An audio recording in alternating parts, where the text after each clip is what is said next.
Hi folks, and welcome back to Physics with Captain Rod. I'm making this video here to help you out with numbers 13, 14, and 15 in your Unit 4 homework here. So let's see, a gas is contained in a piston cylinder assembly as shown.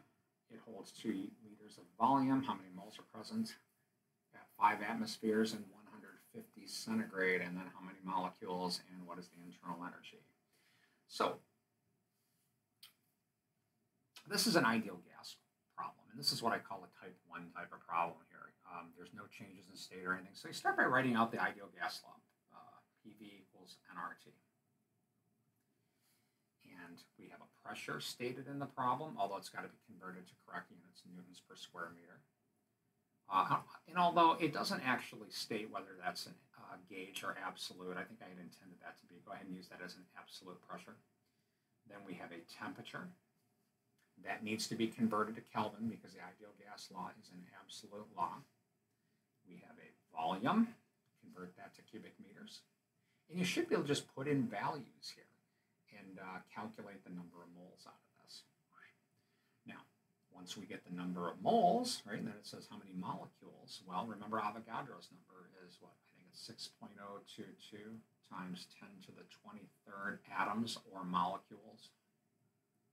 Molecules per, I'll use a big M here, per mole to get the number of molecules. Now where it says internal energy of the ideal gas, remember now that the internal energy of an ideal gas is 3/2 nRT for a monatomic ideal gas. And this didn't actually state it. Go ahead and assume monatomic ideal gas.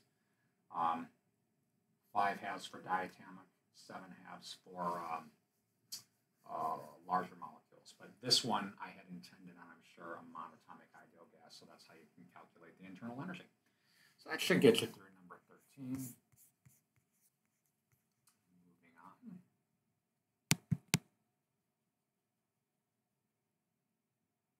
Okay, same gas in number 2 is allowed to expand slowly at constant temperature.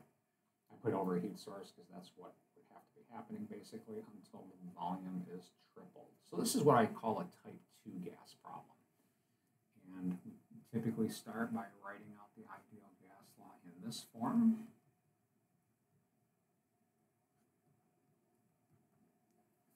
Or when you do see changes in state.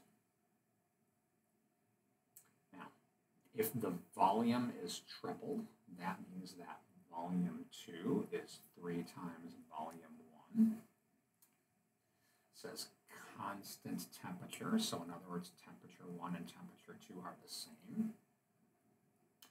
And it doesn't say anything about this thing leaking in any way, shape, or form, so we can probably presume that N1 and N2 are the same, and that should get you through that problem. There shouldn't be much more to do there.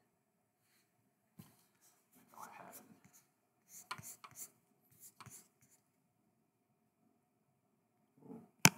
save feature, I don't want that on.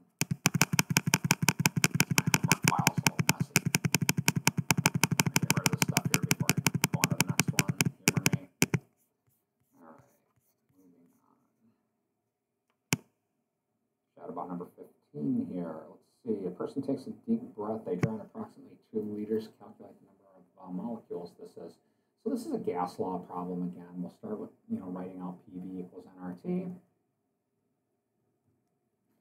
Now, not a lot of numbers given in this problem, but there is this one, volume given. Okay. Then think to yourself, all right, what should we put for the pressure? Now, think about what the air pressure is typically in an environment where somebody would be breathing. I'm not going to give that away. I'll let you infer what that should be. We're going to probably have to do something with this. Just guesstimate a reasonable value here. And then you can calculate N out of that and then use Avogadro's number to get the number of moles. So that should get you through number 15. I hope that helps. Have a great day.